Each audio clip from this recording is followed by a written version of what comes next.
Neudorf, le plaisir du jardinage responsable.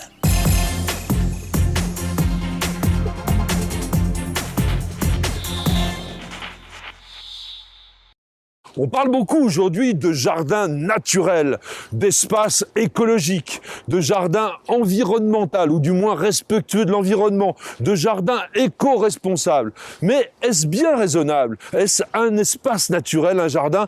Eh bien non, du moins pas tout à fait. Ça ne nous empêche pas éventuellement d'essayer d'être le plus respectueux possible de la nature et de faire en sorte que nos jardins deviennent des espaces de biodiversité.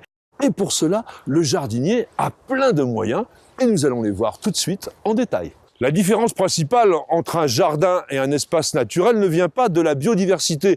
D'un côté, on a une nature sauvage, indigène, brute si on veut. De l'autre côté, on va avoir une biodiversité horticole, avec des végétaux qui ont été introduits ou sélectionnés.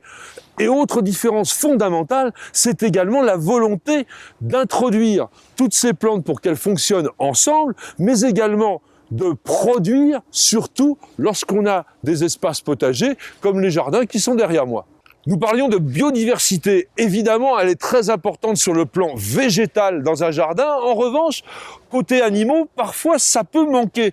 Donc on va essayer d'attirer tous les insectes, tous les autres animaux utiles au jardin avec des abris spécifiques, par exemple pour les coccinelles et les chrysopes qui sont de gros prédateurs pour les pucerons, ou alors des abeilles sauvages comme ici qui vont jouer un rôle capital pour la pollinisation.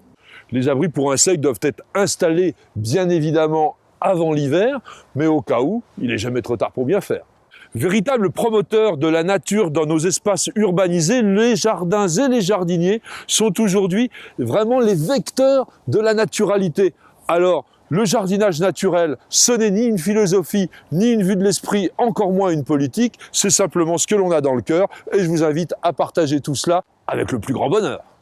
Si certains insectes que l'on appelle des auxiliaires donnent un véritable coup de main aux jardiniers en régulant de façon tout à fait naturelle les populations des insectes qui eux sont les ravageurs de nos cultures, eh bien de temps en temps il faut donner un petit coup de pouce au jardin en utilisant encore une fois les ressources de la nature.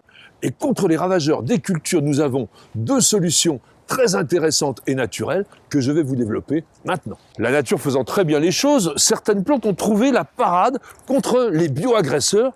Elles sécrètent tout simplement des substances naturellement toxiques qui vont empoisonner par exemple les pucerons. C'est ce que l'on trouve dans les pyrétrines. Et un insecticide comme celui-ci contient des pyrètres naturels, donc des substances insecticides extraites de ces pyrètres qui sont des sortes de chrysanthèmes africains. On y ajoute de l'huile de colza qui va s'envelopper autour de l'insecte et l'étouffer. Huile de colza, produit naturel également. La seconde méthode de lutte contre les insectes au naturel est encore plus astucieuse. On va profiter du fait que les insectes, et d'ailleurs tous les êtres vivants, sécrètent ce que l'on appelle des phéromones qui sont des attractifs sexuels, de manière à attirer leurs partenaires.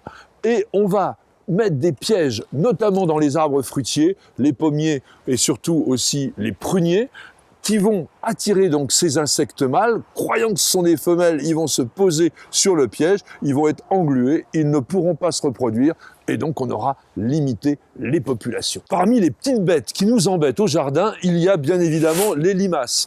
Pour limiter les populations de limaces au naturel, on va trouver dans la nature des substances qui leur sont toxiques. Alors là, on va faire quand même un petit travail humain, à savoir extraire ce produit qui s'appelle le phosphate ferrique, et on va retrouver dans le ferramol ce produit qui va donc empêcher la limace d'avoir faim tout simplement, mais elle ne se nourrit plus et elle va mourir.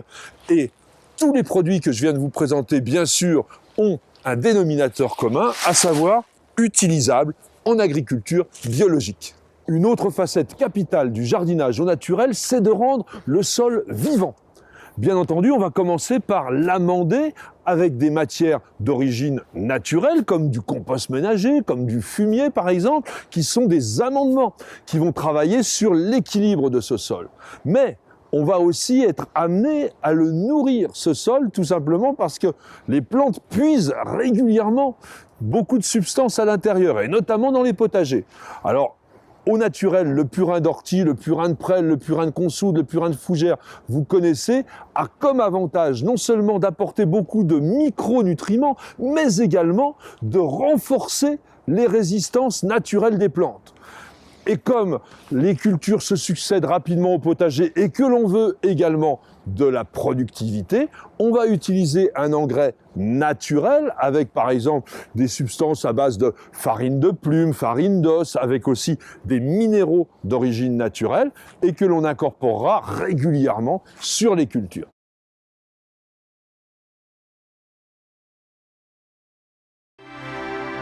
Neudorf, le plaisir du jardinage responsable.